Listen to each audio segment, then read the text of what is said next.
Şimdi beraat kelime anlamı olarak borçtan, hastalıktan, sorumluluktan, herhangi bir yükümlülükten kurtulmak demektir.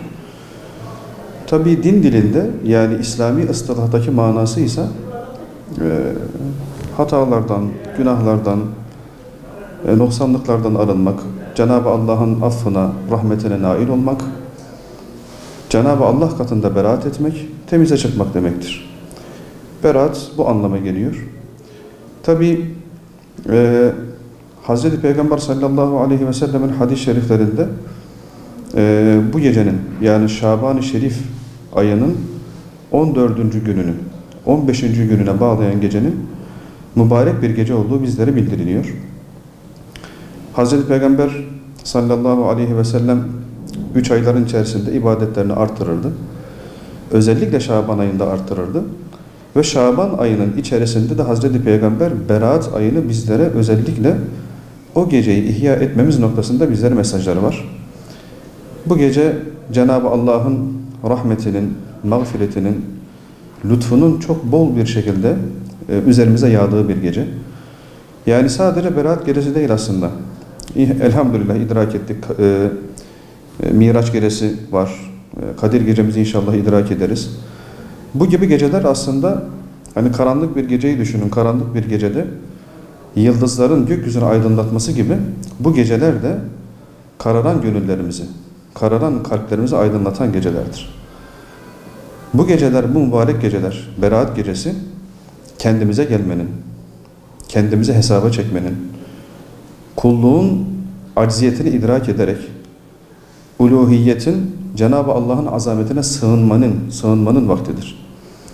Yani bu geceler ümmet için kurtuluş geceleridir. Hz. Peygamber sallallahu aleyhi ve sellem'in hadislerine baktığımız zaman Berat gecesinde de, diğer gecelerde de hani hususen yapmamız gereken bir ibadet yok aslında. Bu gecelerde ne yapabiliriz? Berat gecesinde ne yapabiliriz? İlk önce kendimizi bir hesaba çekebiliriz. Muhasebe yapmalıyız. Muhasebe olmadan mücahede olmuyor. Mücahede olmadan da ibadet olmuyor. İlk önce kendimizi hesaba çekeceğiz. Kulluğumuzu hesaba çekeceğiz. Cenab-ı Allah'a inandığımızı iddia ediyoruz. Acaba onun emir ve tavsiyelerini hayatımıza uyguluyor muyuz? Hz. Peygamber sallallahu aleyhi ve selleme tabi olduk. Onu peygamber olarak kabul ettik. Onun sünnetine uyuyor muyuz? Yani tabiri caizse başımızı iki elimizin arasına alacağız. Kendimize soracağız. Ben cehennemden korkuyorum. Ama beni cehennem azabından kurtaracak ameller işliyor muyum? Cennete girmek istiyorum. Herkes cennete girmek ister. Ama cenneti bana kazandıracak ameller işliyor muyum? Bir gün bir yetimin başını okşadım mı? Bir gün bir kimseye iyilik yaptım mı? Şeklinde bu şekilde kendimizi hesaba çekmemiz gerek. Bu gece özellikle kendimizi hesaba çekmemiz gereken bir gece. Hani Kur'an-ı Kerim'e baktığımız zaman Kur'an-ı Kerim'de şöyle bir ayet var. Aslında bunu hayatımıza sertaç etmemiz, zihnimize kazımamız gereken bir ayet. Ala basiretin diye bir ifade var Kur'an-ı Kerim'de. Bilinçli bir şekilde Allah'a ibadet etmek. Muhasebe dediğimiz şey aslında meşruiyetini de buradan alıyor bir anlamda. Yani Müslüman ibadetini ala basiretin ayetinde ifade edildiği üzere bilinçli bir şekilde yapacak. Bilinçli bir şekilde ibadetini yapacak. Günümüzde malumunuz biliyorsunuz bir Gazze meselesi var. Tabi sadece Gazze değil, Müslümanların yaşadığı bütün coğrafya, İslam coğrafyası kan ve gözyaşı içerisinde. Nerede Müslüman varsa orada kan var, orada gözyaşı var. Müslümanlar olarak hep mazlum konumundayız. Oysa bizim dinimiz Müslümanlara şöyle bir öğüt verir, şöyle bir tavsiye verir. Müslüman ne zulmeder, ne de bir başkasının kendisine zulmetmesine müsaade eder. Müslüman adalet üzere yaşar. Adaleti hayatına tatbik eder. Adaletten hiçbir zaman taviz vermez. Görüyoruz yani günümüzde şöyle bir Müslüman profili ortaya çıktı. Televizyonlarda, internette özellikle Gazze'de 7 Ekim'den bu yana, hatta 7 Ekim'de değil malumunuz 1917'den bu yana daha da geriye götürebiliriz. Ciddi bir soykırım var. Bunları internette, televizyonlarda izlediğimiz zaman sadece ızdırap çeken, hayıflanan bir Müslüman modeli çıktı ortaya. Böyle bir Müslüman modeli var. Özellikle bu gece kendimize dua edelim.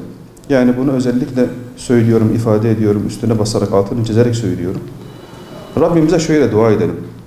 Kendimiz için dua edelim. Gazze'li kardeşlerimiz için dua edelim.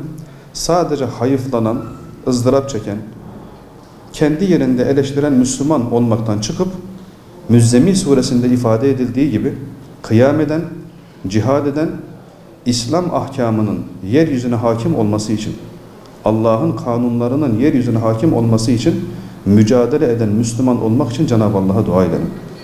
Duayı hiçbir zaman elimizden bırakmayalım. Elbette diğer mübarek gecelerimizde olduğu gibi Berat gecemizde de il müftülüğümüze, merkez müftülüklerimize, diğer ilçelerdeki müftülüklerimize bağlı camilerimizde, hatta Kur'an kurslarımızda programlar yapılacak. Bu yılda esas program, ana program Mevlana Camii'nde yapılacak. Cumartesi gününü pazar gününe bağlayan gecede tüm kardeşlerimizi aileleriyle birlikte camilerimize bekliyoruz. Omuz omuza hep birlikte dua etmeye, niyaz etmeye, Rabbimize yakarmaya, ümmet için duaya yakarışa bekliyoruz inşallah.